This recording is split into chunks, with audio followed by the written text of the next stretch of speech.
a lot of similarities in the statistics for these teams, even if the way that they approach certain things are pretty different. Offensively, the Vikings aren't as much about all the motions and play actions and all that. They're more kind of just the solid offense where it's Cousins dropping back, just looking for Thielen, looking for Diggs, or just straight handing off. The Bears will do a lot of receiver end arounds. They'll do the shovel passes. They'll create bunch formations, and the Vikings will do some of that too. But there's just so much more pre-snap that goes on with the Bears offense versus the Vikings. But they've both had their share of success with their different styles.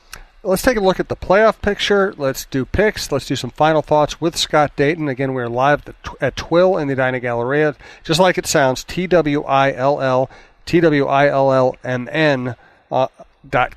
and TWILL on Instagram. Great places to look up all the beautiful clothes that Scott has to offer. And he's always bringing, he was just showing us something from Stitch that, just brought in.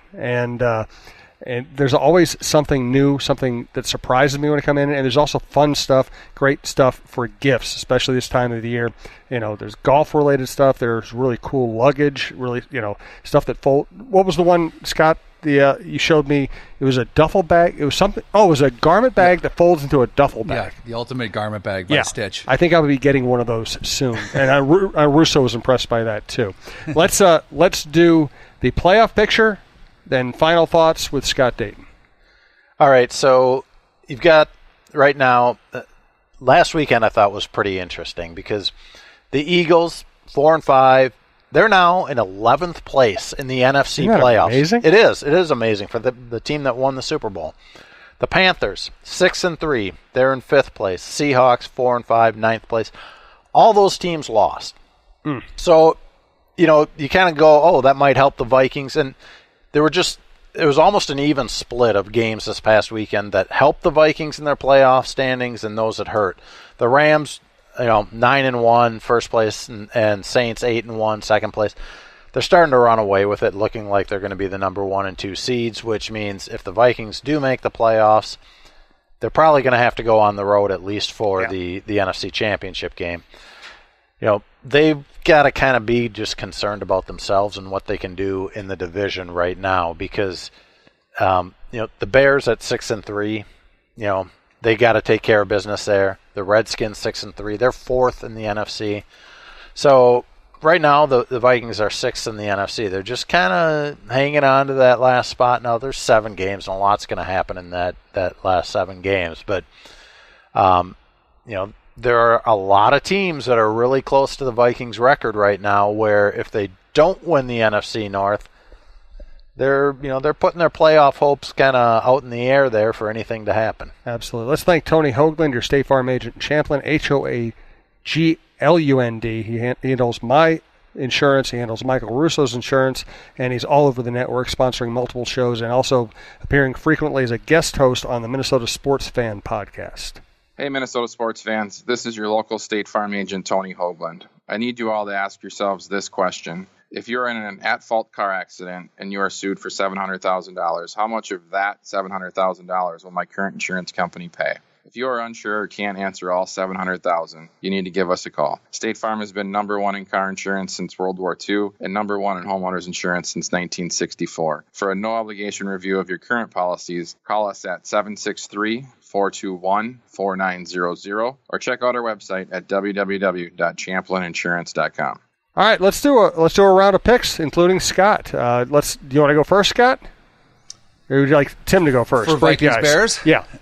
I'm not totally sold on the competition that the Bears has faced yet. So I think, as Tim alluded to, if they play their game and play a sound defensive game, I think that the Vikings will probably come out, but in a very close game. Yeah, I kind of see the same thing. We were talking before the show how many weird things happen at Soldier Field when it's Vikings-Bears. So I think we can expect a few weird things to happen. I think it's going to be incumbent on the offensive line, the running backs, the tight ends to protect Kirk Cousins because the Bears are going to come after him. Is there going to be a turnover there? things are going to be a little bit tense, I think, throughout most of this game. But I'm going to say the Vikings will come away with this one, 23-20. Sorry. No, what do you see as Dalvin Cook's role when he comes back? I mean, Fournette came back yesterday and I think carried the lion's share of the carries. I mean, is Cook going to have that same role? Well, here's the interesting thing to me. Eventually, yes. And if they were playing a different style of team, I would say this week. But I think it's really going to be important to have a guy who's very in tune with the blitz and where it's coming from. So Latavius Murray, in my mind, both of those guys are absolutely willing to stick their nose in there and pick up blitzes, but Murray's got more experience, and I think he kind of has a better understanding of where things are coming from. So if you ask me, how are the carries going to be divided? Or touches, I would say Cook gets more. But snaps might actually be more to Murray to help in the pass protection area. I'm going to say, because I think it's going to be a weird game too, so I'm going to pick a weird score. I'm going to say Vikings 25, Bears 19. I think this timing is good for the Vikings. Coming out of the bye, being healthy, having 2 weeks to spend on the Bears offense, and I think this will be Trubisky's real first big test. And one mistake can turn a game like this, and I think Trubisky's more likely to make the one big mistake. I think this is where Kirk Cousins earns his money. I think he's going to play well against a really good defense, and that's going to be enough. And he has typically been better than almost any quarterback the Vikings have had in the last 10 years on the road. Yeah. Handling those sort of environments. He spent the first part of his career playing in Washington, playing outdoors, so that doesn't intimidate him. I've actually been surprised that he hasn't been better at home than he has been, but he's been better than I expected on the road as well. Right. Let's do final thoughts. Tim, final thought. I am really curious to see, once we get into December, what is Dalvin Cook's role? Because in that Mike Zimmer frame of his football philosophy of how he wants to win with defense, and you got to have a strong running game, I think there are very good opportunities for Latavius Murray to be the pound it in there 4 or 5 yards at a time. But Cook is such an exciting player when he's healthy. Yeah. And if they can get him going into December, it doesn't necessarily have to be right now coming out of the bye. I think there is a strong possibility that they have a fairly even split for snaps.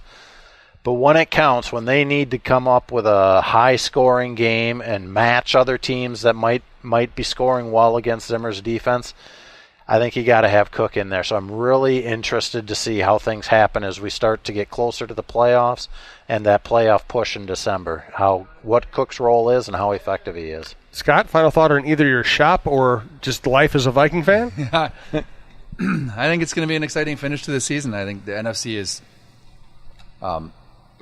insanely competitive, actually, and I think that there's a lot of work to be done. But if they get and stay healthy, and I agree with you with everything you said about Cousins, I think he's the best quarterback we've had.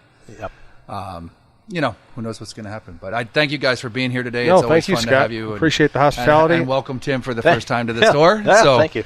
I'm a proud sponsor of the podcast, and I think you guys do a great job. So, thank you, Scott. I appreciate it. And my final thought is, to piggyback off Scott, the NFL is just an amazing entertainment product right now, isn't it? The way the offenses function, the fact they've cut down on injuries to quarterbacks, they've cut down on some of the headshots. It's as good as I think the league's ever been. Well, the thing is, beginning of the year, we were all talking about how incensed we were getting with making this call against the quarterback and that call against, or against a defensive lineman or linebacker hitting the quarterback. And I still think some of the calls are a little ridiculous. But when you have all of your top quarterbacks still available at the midpoint of the season, and you hope that's kind of the trend as you get into December, you can't argue with the entertainment value, and scoring is up, and I think that has a lot to do with it because of how they're protecting the quarterback, how they're making it harder on defensive backs. But the fact that you have all of these highly entertaining games has a lot to do with the rules changes that people like you and I probably complained about earlier in the year. Absolutely. Thanks again to Scott Dayton and Twill for hosting us. Again, we'll be doing a live show from Mississippi Pub one of these weeks. Follow us on social media to get the updates on that. Check out the Jeff Diamond Show and anything else you like all across the talknorth.com platform. Again, we had about 145,000 listens last month, which was a record for us. We appreciate those who've stuck by us as we've grown. And come out to the Edina Galleria. It's a great place to shop. Stop by Twill. Tell Scott you said hello. He'll be very happy to see you.